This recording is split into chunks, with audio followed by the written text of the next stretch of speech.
Je suis venue sauver beaucoup de célibataires aujourd'hui qui sont en train d'entrer en relation. Je dis ceci, il y a deux choses. S'il y a deux choses de mes 26 ans de mariage que je peux vous donner comme arme, s'il y a deux choses de mes 17 années de coaching que je peux donner comme tools pour que vous ne vous trompiez pas, quand vous choisissez vos hommes, ça serait ceci. Le premier point, prenez un homme qui vous respecte. Prenez un homme qui vous respecte, c'est important. Prenez un homme qui a une petite crainte dans son cœur par rapport à vous, qui vous craint un peu, qui vous respecte un peu. Au moins le respect. Le deuxième point, un homme qui vous écoute. Je vais mélanger ça et je vais vous donner. La dernière fois, j'ai fini un coaching avec une dame qui venait de se marier il y a à peine 6 mois. Le monsieur était charmant pendant les fiançailles, mais il lui montrait déjà qu'elle n'avait pas trop la parole dans la relation. Il ne lui disait rien de ce qu'il faisait. Elle ne savait pas. Et quand elle osait lui poser quelques questions, il devenait très nerveux, très agité. Mais toi, de quel droit tu oses me poser des questions? De quel droit? Il estimait qu'elle n'avait pas à lui poser des questions, que c'était juste l'épouse. Elle avait juste le droit de recevoir ce qu'il lui donnait. Et puis voilà, elle n'avait pas à chercher à savoir ou à dire quoi que ce soit. Et plusieurs fois, quand ils étaient en fiançailles, elle avait essayé d'essayer de l'orienter, essayer de rassembler la relation, l'intimité, créer une intimité où l'homme aurait cette transparence pour s'exprimer. Et le gars s'est complètement fermé comme une huître. Il a refusé de s'exprimer, il a refusé de parler. Malgré tout, comme elle cherchait le mariage, oh non, moi, il faut que je me marie. Ma mère a tellement parlé. Les gens ont tellement parlé, etc., etc. Elle a foncé, elle s'est mariée. 6 mois après, le gars, le foyer est dans tous les états. Quand on dit tous les états, là, pour le gars, c'est correct, ça lui va. Mais elle, comme elle a raté le début, ce que je voudrais vous dire, c'est que quand vous prenez un homme à un point A, ne pensez pas que dans le mariage, là, ça va s'améliorer. Souvent, ça s'empire. Oh non, il va changer une fois qu'on va être marié. Oh non, quand on va se marier, là, je vais gérer. Non. Si vous n'avez pas réussi à gérer avant la relation, avant le mariage, ce n'est pas après le mariage. Après le mariage, le gars te prend en général pour acquis.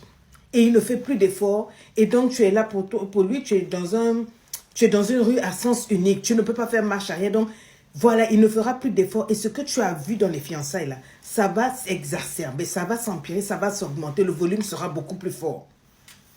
Donc, maintenant, dans la relation, le gars n'écoute pas. Quand elle parle, il lui bombe la figure. Quand elle essaie de dire un mot à gauche, à droite, ah là là là là là, toi tu es qui? Toi tu peux me parler, toi? Tout et tout. Il préfère aller prendre les conseils chez sa mère. Il préfère aller prendre les conseils chez ses amis. Il écoute tout le monde sauf la femme avec qui il dort. Sauf la femme avec qui il couche. Il ne la valorise pas, il ne la respecte pas. C'est-à-dire, la parole de cette femme-là n'a pas de poids. Et elle vient pleurer. J'ai dit, ma chérie, mais dans les fiançailles, là, tu étais où? Quand il te disait, je te l'aime, là, tu étais où? Elle disait, non, je pensais que vraiment, que c'était juste, voilà, un caractère que j'allais pouvoir supporter, et tout, et tout. J'ai dit, non, il t'avait montré vraiment sa véritable identité. Et maintenant, toi, tu pensais que non, quand tu allais te marier, ça allait s'améliorer. Mais non, en général, dans le mariage, ça s'amplifie.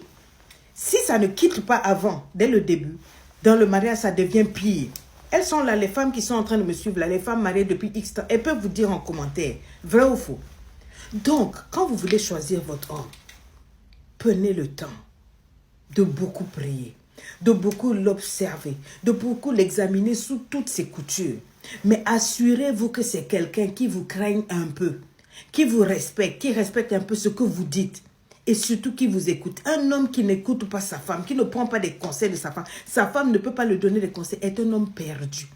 Parce que Dieu a donné à la femme, excusez-moi pour ceux qui ne croient pas en Dieu, mais moi j'y crois. Dieu a donné à la femme une certaine intuition. Elle a quelque chose qui la connecte spirituellement, qui fait qu'elle sent les choses, que les hommes ne sentent pas. Les femmes, elles sont très spirituelles. C'est en elles, c'est un cadeau que Dieu leur a fait. Combien de femmes n'ont pas sauvé des hommes de la mort, de l'échec, de la faillite? Parce que simplement, elles avaient rêvé, elles avaient vu, elles avaient fait des songes où elles avaient pressenti. Combien de femmes n'ont pas sauvé les maris des empoisonnements par des mauvais amis? Combien de femmes? Parce qu'elles sont là, elles prient, elles jeûnent, elle a cette chose que Dieu lui donne, une vibration forte. Un homme qui n'écoute pas le conseil de sa femme, c'est un homme qui est voué à l'échec, qui n'ira pas loin. C'est un homme qui va se planter. qui ira de galère en galère. Tu épouses une femme et tu vas prendre les conseils de ta mère. Ta mère est une femme, c'est la femme de ton père. Laisse ton papa prendre les conseils là-bas. Dès le moment où tu as estimé que tu peux te marier, ça veut dire que cette femme-là devient comme ta mère dans la maison. C'est avec elle que tu es censé partager tout. C'est avec elle que tu es censé échanger. Et en apprendre, construire avec cette femme-là. Vous êtes un. Toi, tu te divises pour aller demander des conseils à tes amis. Les mêmes amis qui, quand tu auras des problèmes, vont t'abandonner, te laisser tomber. Cette femme-là qui galère avec toi aujourd'hui, tu la vois comme un sac à lin, je ne sais pas quoi, tu la déposes, tu te préfères aller voir tes amis dont tu ne connais même pas le cœur. Ils rigolent avec toi, mais au fond d'eux, il y a peut-être des projets de mort, il y a des projets de te faire du mal. C'est même eux qui vont chez les féticheurs. Moi, je sais, le meilleur ami de mon père l'a empoisonné 4 fois à la bile au caïman. C'est-à-dire, si je vais m'asseoir pour vous expliquer les amitiés, vous allez fuir. C'est pour ça que je dis les hommes là.